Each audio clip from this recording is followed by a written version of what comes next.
बिस्मिल्लाहिर्रहमानिर्रहीम। अस्सलाम वालेकुम नाज़रीन, आप यूट्यूब और फेसबुक चैनल देख रहे हैं। मैं राना उज़ैर हूँ। नाज़रीन इकराम, पाकिस्तान की सियासत में अचानक एक ऐसा मोड़ आया है कि जो हुकूमत एक्सपेक्ट नहीं कर रही थी। जो PDM की हुकूमत जो समझ रही थी कि हमें NRO2 मिल रहा है और हम पाकिस्तान में जो चाहे वो करेंगे, जिस तरह से बदमाशी करना चाहें उस तरह से बदमाशी भी करेंगे। और फिर नए आर्मी चीफ की तैनाती को लेकर PDM की हुकूमत ये बातें कर रही थी कि इमरान खान कौन होता है कि वो नए आर्मी चीफ का नाम ले या उसको अपॉइंट करने के लिए अपनी हदायत दें। तो अब तक की सबसे बड़ी खबर, बहुत बड़ी ब्रेकिंग न्यूज है जिसने हुकूमती सफ़ों में खलबली मचा के रखती है। और नए आर्मी चीफ की तैनाती को लेकर जो नई चिंगारी भड़क उठी है उसने हर तरफ आग लगा के रखती है। और नए आर्मी चीफ की तैनाती पर कप्तान ने मौके पर चौका मारा है और इमरान खान ने एक ऐसा एटम बम चला दिया है जिसके बाद आप देख सकते हैं कि पाकिस्तान की सियासत में एक अहम और फैसला कुन मोड़ आ चुका है और फैसले की डोरें इमरान खान के हाथ में आ चुकी हैं। अब नया आर्मी चीफ कौन लगाने जा रहा है, इस हवाले से बड़ी अहम तफसीलात मैंने आपके सामने रखनी है। PDM की हुकूमत जो है उसने कौन सा नाम दिया, लेकिन फिर वो नाम रिजेक्ट होता है और फिर कौन से नए आर्मी चीफ लगने जा रहे हैं। एक नया और ख़तरनाक मोड़ आया है इस सारी कहानी के अंदर। ये तमाम तफसीलात मैंने आपके सामने रखनी है कि पाकिस्तान तहरीक इंसाफ की जानिब से बड़ा ख़तरनाक रद्द-ए-अमल आया है और जनरल बाजवा जो हैं वो अपना बयान देकर बड़ी मुश्किल में फंस चुके हैं। दूसरी खबर पर जो आज हमने बात करनी है कि रात गए शहबाज शरीफ को भी वज़ीर-ए-आज़म हाउस में अपने बहुत करीबी लोगों को जनाब उसने हंगामी तौर पर रात को बुलाया। रात गए, ये बड़ी खबर है कि रात को कौन सी ऐसी मुश्किल पेश आ गई थी, ये कौन सी ऐसी गैर मामूली काम था कि रात गए ये सारा कुछ करना पड़ा है। हुकूमत के हवाले से मैं अगर आपको खबर दूं कि हालात बहुत ज़्यादा कशीदा हो चुके हैं और इत्तेहादियों को वहाँ पर क्यों बुलाया गया, वजह क्या है, हकीकत क्या है, ये तफसीलात भी मैंने आपके सामने रखनी है। और तीसरी खबर पर जो आज हमने बात करनी है कि लंदन जाने से 72 घंटे पहले मरियम नवाज साहिबा किस ताकतवर शख्सियत के साथ मिली हैं, क्या मामला तय पाए हैं, कौन से अहम राब्ते हुए हैं लंदन जाने से पहले, ये बड़ी अहम तफसीलात हैं जो मैंने आपके सामने रखनी है। लेकिन अगर आपने चैनल को सब्सक्राइब नहीं किया, चैनल को लाजमी सब्सक्राइब कर लें, बेल आइकन को दबा दें, आने वाली तमाम तरह अपडेट्स आपकी खदमत में बर वक्त पेश होती रहें।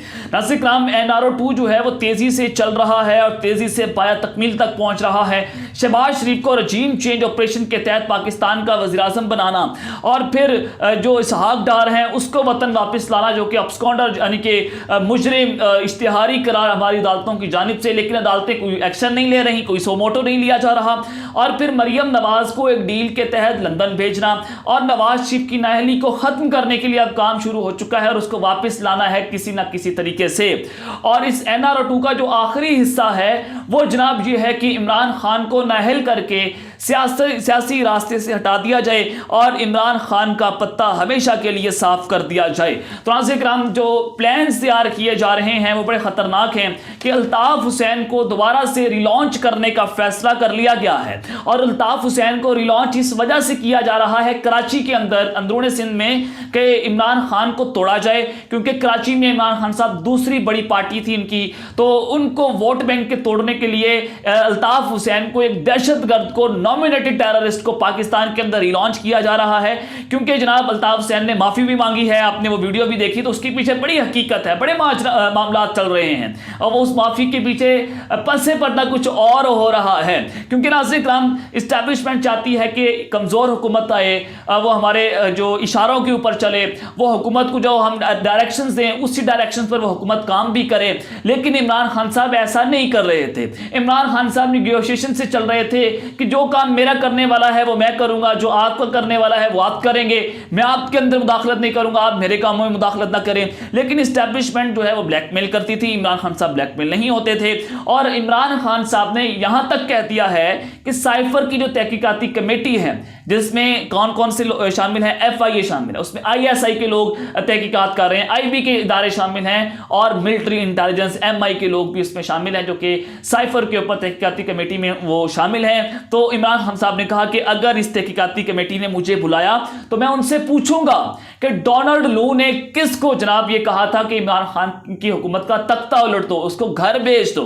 फॉरेन ऑफिस को तो ये कह नहीं सकते थे, फॉरेन ऑफिस इमरान खान साहब के अंडर था, फॉरेन मिनिस्टर इमरान खान की पार्टी का था। तो नाज़रीन किराम फिर वो कौन था जिनके पास ताकत थी और जिनको डोनाल्ड लू ये कह रहा था कि इमरान खान की हुकूमत के खिलाफ रजीम चेंज ऑपरेशन किया जाए। और इमरान खान साहब ने कहा कि इलेक्शन कमीशन पाकिस्तान आसिफ जरदारी और नवाज शरीफ के साथ मिलकर मुझे नाअहल करना चाहता है। तोशाखाना रेफरेंस में मैंने आपको कल भी बताया था कि एक बहुत बड़ी चाल चल दी गई है खान साहब के खिलाफ और किसी भी वक्त इमरान खान को तोशाखाना रेफरेंस में नाअहल कर दिया जाएगा। नाज़रीन किराम वज़ीर आला पंजाब चौधरी परवेज़ इलाही इस वक्त क्योंकि लंदन के अंदर मौजूद हैं, लंदन में गुफ्तगू करते हुए परवेज़ इलाही ने कहा कि वज़ीर आला पंजाब के लॉन्ग मार्च से मुतल्लिक बयान को ना देखें। लॉन्ग मार्च के दौरान राणा सनाउल्लाह को खड़े होने की जगह नहीं मिलेगी। लॉन्ग मार्च का वक्त आएगा तो जो इमरान खान कहेंगे वो करेंगे। अब इस्टेब्लिशमेंट के साथ परवेज़ इलाही साहब के बड़े अच्छे ताल्लुकात हैं और ये कभी भी इस्टेब्लिशमेंट के खिलाफ नहीं जा सकते, इसमें कोई दो राय नहीं। और परवेज़ इलाही का ऐसा बयान आना ये बड़ा इंपॉर्टेंट है, इसकी टाइमिंग बड़ी अहम है कि परवेज़ इलाही ने हर सूरत इमरान खान का साथ देने का ऐलान कर दिया है। मोनस इलाही भी इमरान खान साहब के साथ डट के खड़े हैं। तो अगर काफ लीग का झुकाव इमरान खान के पलड़े में है तो समझ लीजिए कि इस्टेब्लिशमेंट जो है वो इमरान खान के साथ वर्किंग रिलेशनशिप बना रही है और एस्टैब्लिशमेंट हमेशा हर आने वाली हुकूमत के साथ वर्किंग रिलेशनशिप अच्छा करती है। तो नाज़रीन किराम ये क्योंकि जनरल बाजवा इमरान खान साहब की हालिया जो मुलाकात हुई मैंने आपको इस पर खबर भी दी थी और उसमें बराह रास्त जनरल बाजवा ने मुबैना तौर पर इमरान खान साहब के साथ नए इलेक्शंस का वादा भी किया था। तो ये बड़ी अहम खबर थी। तो अब ये हुकूमत ऐसे तो नहीं गिरा सकते, अगर ऐसी हुकूमत गिरा दी जाए तो जनाब ये हुकूमत जो है वो फिर पाक फौज के खिलाफ प्रोपेगेंडा करेगी।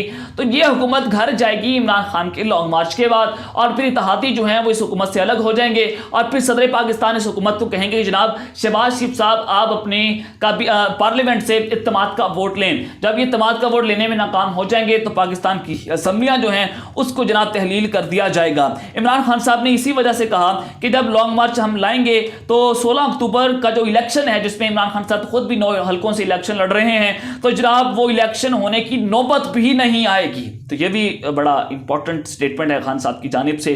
तो ये हालात देखकर नवाज शरीफ और उनकी कंपनी ये समझ रही है कि इस्टेब्लिशमेंट ने हमारे साथ बहुत बड़ा हाथ कर दिया है, इस्टेब्लिशमेंट ने हमें ट्रैप किया और इमरान खान को पॉपुलर करने के लिए हमें हुकूमत में लाकर गंदा किया गया है। तो ये नवाज शरीफ के जहनों में घूम रहा है, इसी वजह से मरियम नवाज भी कंफ्यूजन का शिकार हैं। तो नाज़रीन किराम 72 घंटों में यानी कि मरियम नवाज जब लंदन जाने से जब उनके 72 घंटे रहते थे तो उन्होंने बड़ी अहम शख्सियात से राब्ते करना शुरू किए।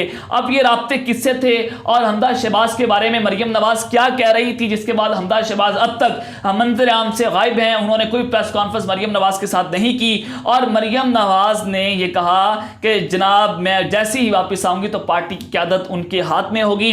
वो नहीं चाहती कि शहबाज शरीफ जो है उनकी पार्टी की क़यादत वो करें और उन्होंने पहले ऑलरेडी ये बयान दे दिया था, स्टेटमेंट जारी कर दी थी कि जिनके पास हुकूमत है वो पार्टी की क़यादत नहीं रख सकते। यानी कि शहबाज शरीफ वज़ीर आज़म है तो वो कैसे पार्टी को लीड कर सकते हैं, पार्टी को लीडर तो मैं होंगी और हमदा शहबाज को भी कॉर्नर कर दिया जाएगा। जिसके बाद नून और शीन में वाज़ेह दरारें पड़ना शुरू हो चुकी हैं और वो उसी राब्ते की जनाब वो कहानी है। तो अब आज जनाब नए आर्मी चीफ की तैनाती को लेकर जो नई चिंगारी भड़क उठी है जिसने आग लगा के रखती है और इमरान खान ने एटम बम चला दिया है जिससे जनरल बाजवा बुरी तरह से फंस चुके हैं।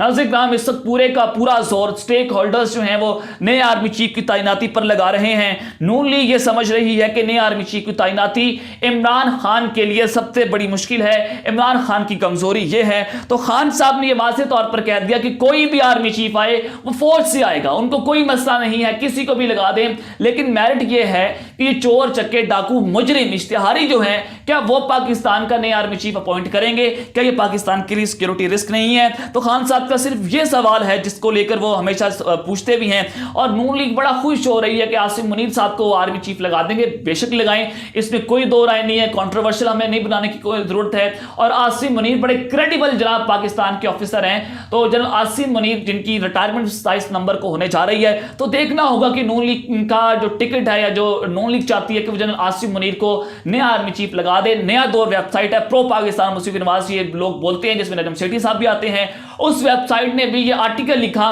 कि पाकिस्तान मुशर्रफ नवाज के सीनियर वजीर ने ये कहा कि जनरल आसिम मुनीर पाकिस्तान के अगले आर्मी चीफ होंगे। नाज़रीन किराम, ये मामला यकसर तब्दील होता है। पाकिस्तान तहरीक इंसाफ जो है वो जो एटम बम फोड़ती है उसने जनाब हर जगह जो आग लगा के रखती है वो बड़ा अहम है। फवाद चौधरी साहब ने एक बहुत अहम स्टेटमेंट दी है जिसके बाद शेख रशीद साहब भी मैदान में आते हैं। फवाद चौधरी साहब ने कहा कि जनरल बाजवा तो सबूदोशी का कह रहे हैं, लेकिन पाकिस्तान की सियासत में एक सूरत हाल ये भी है कि आप तैनाती को आइंदा इलेक्शन तक रोक लें। एक्सटेंशन का लफ्ज इस्तेमाल नहीं किया है। फर्ज करें पाकिस्तान में अगर 29 नवंबर से पहले निगरान हुकूमत बन जाती है तो सूरत हाल मुख्तलिफ होगी। हमारा लॉन्ग मार्च तो बिल्कुल तैयार है। अगर पाकिस्तान में अबूरी हुकूमत आती है तो सुप्रीम कोर्ट का फैसला है कि तवील मुद्दती चीज़ों वाले फैसले निगरान हुकूमत नहीं कर सकती। तो ये बड़ी अहम स्टेटमेंट है कि अगर यह हुकूमत घर चली गई तो फिर कौन नया आर्मी चीफ अपॉइंट करेगा, ये नवंबर की तैनाती फिर कौन करेगा। तो नाज़रीन ये बहुत अहम है। पाकिस्तान तहरीक इंसाफ जो है वो हुकूमत गिराने के चक्करों में फिर रही है। उनकी जनाब हर तरह से तैयारियां हैं और 29 नवंबर से पहले पाकिस्तान तहरीक इंसाफ ने इस हुकूमत को घर हर सूरत भेजना है। उन्होंने कहा कि चीफ साहब की ख्वाहिश हो सकती है कि पीछे हट जाएं, लेकिन ऐसा होता नहीं है। अभी भी पूरा मीडिया समेत सब फौज के फैसलों को ही देखेंगे। फौज को सियासत दूरी के लिए 2-3 साल का अमल करना होगा, फिर पीछे हट सकते हैं। सियासी जमातें भी इस अमल का हिस्सा होंगी। ये नहीं हो सकता कि एक दिन सब कुछ करके अगले दिन कहें कि हम पीछे हट गए हैं। इस तरह तो होना ही नहीं है। तो ये बहुत अहम है कि एक दिन आप रजीम चेंज ऑपरेशन करते हैं, दूसरे दिन आप कहते हैं कि हम न्यूट्रल हैं। उन्होंने कहा कि चीफ साहब ने मईशत की बात की है, मईशत पर फोकस होना चाहिए, इसके बगैर फॉरेन डिप्लोमेसी नहीं हो सकती, लेकिन मईशत से पहले सियासी इस्तेकाम भी जरूरी है। मेरे ख्याल में इस्टेब्लिशमेंट को माशी इस्तेकाम के लिए सियासी इस्तेकाम के बारे में सोचना चाहिए। सियासी इस्तेकाम के बगैर माशी इस्तेकाम मुमकिन नहीं है। दोनों वज़ीर ख़ज़ाना आपस में लड़ पड़े, मिफ्ता पर नून लीग तनकीद कर रहे हैं। तो ये बड़ा अहम स्टेटमेंट दिया गया पाकिस्तान तहरीक इंसाफ की जानिब से और शेख रशीद साहब ने भी बड़ी अनहोनी कर दी है। उनकी जानिब से कहा गया है कि आर्मी चीफ के बयान के बाद अफवाहें खत्म हो गई हैं, फौरी इलेक्शन होने चाहिए। हुकूमत इस्लामाबाद के लिए 25 लाख लोगों को कला में बंद नहीं कर सकती, तो लोग इस्लामाबाद के अंदर से और मागला की पहाड़ियों से निकलेंगे। बैलेट के मुकाबले में बुलेट का इस्तेमाल सारे मुल्क में सियासी आग लगा देगा। तबाह हाल मईशत खतरनाक बहरान में दाखिल हो जाएगी। उन्होंने कहा कि इस्लामाबाद के लोगों ने मैसूर होने के खौफ से घरों में राशन डालना शुरू कर दिया है और वज़रा की तादाद 75 जिसमें 22 बेमहकमा हैं। कंटेनर रास्ते नहीं रोक सकते। फौज कभी अपने लोगों पर गोली नहीं चलाएगी, मुज़ाकरात की मेज पर लाएगी और साफ शफाफ इलेक्शन करवाएंगे। तो अगर आपको मैं खबर दूं, क्योंकि मैं खुद इस वक्त शहर इक़्तिदार में मौजूद हूं, तो फैज़ाबाद के इलाकों में जनाब इन्होंने कंटेनर्स लगाना शुरू कर दिए हैं। और जनाब जो रात के हंगामी मीटिंग हुई है वज़ीर आज़म हाउस में, शहबाज शरीफ ने इत्तेहादियों को बुलाया और ये फैसले किए गए कि देखिए हमें साइफर के मामले पर आइन और कानून के मुताबिक कार्रवाई करना होगी और बाकायदा तौर पर फैसला किया कि हमने हर सूरत इमरान खान के लॉन्ग मार्च को रोकना है। आप पैनिक की सिचुएशन देख सकते हैं कि रात के क्या ऐसी वजह थी। कुछ तो गैर मामूली हो रहा है, कुछ तो पर्दे के पीछे जो कुछ हो रहा है उससे तो वाज़ेह होता है कि हुकूमत का धड़म तख्ता होने जा रहा है और ये हुकूमत नवंबर की तैनाती नहीं कर सकती। तो अब तक के लिए इतना ही। अपना ख्याल रखिएगा। इस चैनल में अपना लाजमी ख्याल रखना। लाने के बाद पाकिस्तान जिंदाबाद।